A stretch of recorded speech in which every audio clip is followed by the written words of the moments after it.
എല്ലാവർക്കും നമസ്കാരം. സോൾ എക്സ്പ്രഷനിലേക്ക് സ്വാഗതം. ഞാൻ ഇന്നിവിടെ പറയുന്ന വിഷയം ഇച്ഛാശക്തി, ദൃഢനിശ്ചയം, വിൽ പവർ, ഡിറ്റർമിനേഷൻ. നാം എല്ലാവരും വിജയിക്കുവാൻ ഓടുന്നവരാണ്.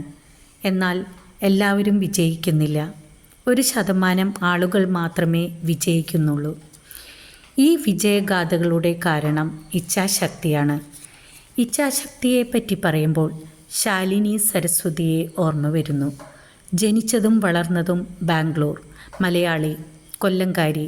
ഒരു പ്രമുഖ മൾട്ടിനാഷണൽ കമ്പനിയിൽ ഡെപ്യൂട്ടി ജനറൽ മാനേജരായിരിക്കെ ഭർത്താവിനോടൊപ്പം കംബോഡിയയിലേക്കുള്ള യാത്ര കഴിഞ്ഞ് തിരിച്ചു വന്നപ്പോൾ റിക്ടസിയ ബാക്ടീരിയ ബാധയ്ക്ക് ഇരയായി. ഇത് ബാധിക്കുന്നവർ 100-ൽ 5 പേരെ ജീവിക്കൂ. ശാലിനി ജീവിച്ചു. പക്ഷേ ജീവൻ തിരിച്ചു തന്ന വിധി പലതും തട്ടിപ്പറിച്ചെടുത്തു. കടിഞ്ഞൂൽ ഗർഭം ഇല്ലാതെയായി. പഴുപ്പ് ബാധിച്ച് ഇടതു കൈ മുറിച്ചു മാറ്റി. വലതു കൈ നിറയെ തനിയെ സഹോദരൻ്റെ മടിയിലേക്ക് മുറിഞ്ഞു വീണു. ജീവൻ രക്ഷിക്കാൻ 2 കാലും മുറിച്ചു മാറ്റി. ഇത് ശാലിനിയെ കരുത്തുറ്റവളാക്കി. ഏറ്റവും ഇഷ്ടപ്പെട്ട പർപ്പിൾ കളർ നെയിൽ പോളിഷ് കാൽവിരലുകളിൽ ഇട്ട് മനോഹരമാക്കി. മുറിച്ച് കളയുമ്പോഴും തൻ്റെ കാലുകൾ മനോഹരമാകട്ടെ എന്ന് അവൾ പറഞ്ഞു. ആ ഇച്ഛാശക്തിയോടെ ആശുപത്രി വിട്ടിറങ്ങി. പഴയ ജോലി ചെയ്തു. 10 കിലോമീറ്റർ ഓടേണ്ട TCS മാരത്തണിൽ മത്സരിച്ചു. കൃത്രിമ കാലുകൾ കൊണ്ട് ഓടി ജേതാവായി. ശരീരമല്ല, മനസ്സാണ് മനുഷ്യൻ എന്ന് തെളിയിച്ചു. ദുരിതങ്ങൾക്ക് നോവിക്കാൻ കഴിയും, തോൽപ്പിക്കാൻ കഴിയില്ല എന്ന സന്ദേശമായി. ഇച്ഛാശക്തി എന്നാൽ ചിന്തയിലുള്ളതിനെ മനസ്സിൽ കൊണ്ടുവരാനുള്ള ശക്തി. എത്ര കഠിനാധ്വാനം ചെയ്താലും ഏതൊരു പ്രതിസന്ധിയെയും മറികടന്ന് ലക്ഷ്യത്തിൽ എത്തിച്ചേരാനുള്ള മനസ്സിൻ്റെ ശക്തി. ഇച്ഛാശക്തി വർദ്ധിപ്പിക്കുവാനുള്ള ഒന്നാമത്തെ ഗുണം ആത്മനിയന്ത്രണം. സ്വന്തം വികാരങ്ങൾ, വിചാരങ്ങൾ, പെരുമാറ്റങ്ങൾ എന്നിവ നിയന്ത്രിക്കാനുള്ള കഴിവ്. മറ്റുള്ളവർ കളിയാക്കിയാലും കുറ്റപ്പെടുത്തിയാലും സ്വന്തം തീരുമാനത്തിൽ ഉറച്ചു നിൽക്കുക. ഉയർന്ന ലക്ഷ്യബോധം. അവരുടെ ലക്ഷ്യത്തിലേക്കുള്ള കാൽവെപ്പുകൾ ആയിരിക്കും അവരുടെ ഓരോ പ്രവൃത്തിയും. ലക്ഷ്യം ഇവരെ പ്രചോദിപ്പിക്കും. ലക്ഷ്യം നേടാനുള്ള കാരണം ഇവ സ്വന്തം മനസ്സിനെ ബോധിപ്പിക്കും. ദൃഢനിശ്ചയം. ലക്ഷ്യം നേടാനുള്ള ഉറച്ച പ്രതിബദ്ധത. എന്തു വന്നാലും, എത്ര പ്രതികൂല സാഹചര്യങ്ങൾ വന്നാലും ലക്ഷ്യത്തിൽ നിന്ന് മാറാൻ ഇവർ സ്വയം അനുവദിക്കുകയില്ല. എത്ര കഠിനമായി പരിശ്രമിക്കാനും ഇവർ തയ്യാറായിരിക്കും. Instant gratification. പെട്ടെന്ന് സന്തോഷം ലഭിക്കുന്ന കാര്യങ്ങൾ ഇവരെ ഒരിക്കലും പ്രലോഭിപ്പിക്കുകയില്ല. ചെറിയ നേട്ടങ്ങളും ഇവരെ പ്രലോഭിപ്പിക്കുകയില്ല.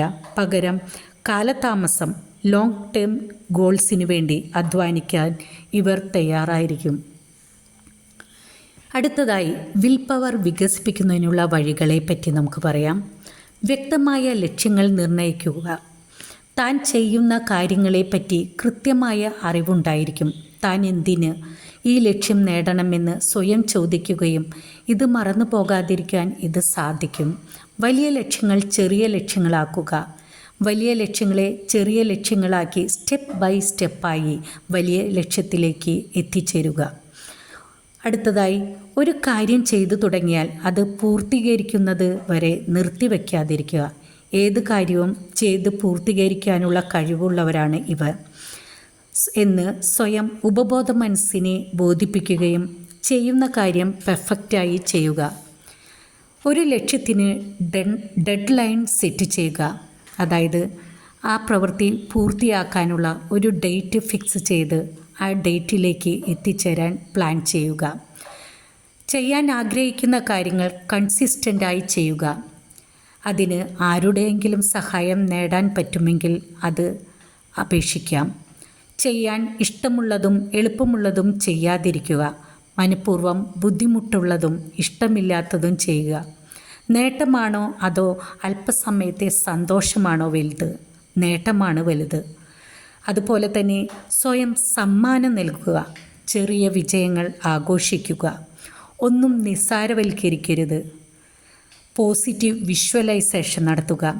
ആഗ്രഹം നേടിയെന്നും ലക്ഷ്യത്തിലെത്തിയെന്നും അതിൻ്റെ സന്തോഷവും മനഃപൂർവ്വം മനസ്സിൽ കൊണ്ടുവരിക.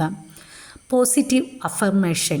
പരാതി പറയുന്നത് നിർത്തി എനിക്കിത് സാധിക്കും, ഈസിയായി സാധിക്കുമെന്ന് അഫർമേറ്റ് ചെയ്യുക. ഇതിനെല്ലാം സഹായിക്കുന്നത്, നമ്മുടെ മനസ്സിനെ നിയന്ത്രിക്കാൻ സഹായിക്കുന്ന ഒന്നാണ് മെഡിറ്റേഷൻ. മെഡിറ്റേഷനിലൂടെ സ്വയം ലക്ഷ്യത്തിലേക്ക് എത്തിച്ചേരാനും നമ്മുടെ മനസ്സിനെ നിയന്ത്രിക്കാനും സാധിക്കും. ഇതെല്ലാം എല്ലാവരും പ്രാക്ടീസ് ചെയ്യുക. ഇതിൽ ഞാൻ ഈ പറഞ്ഞ വിൽ പവറിനെ പറ്റിയുള്ള കാര്യത്തിൽ എന്തെങ്കിലും ഏറ്റക്കുറച്ചിലുകൾ ഉണ്ടെങ്കിൽ, കുറവുകളുണ്ടെങ്കിൽ, തെറ്റുകളുണ്ടെങ്കിൽ നിങ്ങളുടെ അഭിപ്രായങ്ങളും നിർദ്ദേശങ്ങളും അറിയിക്കുക. നന്ദി.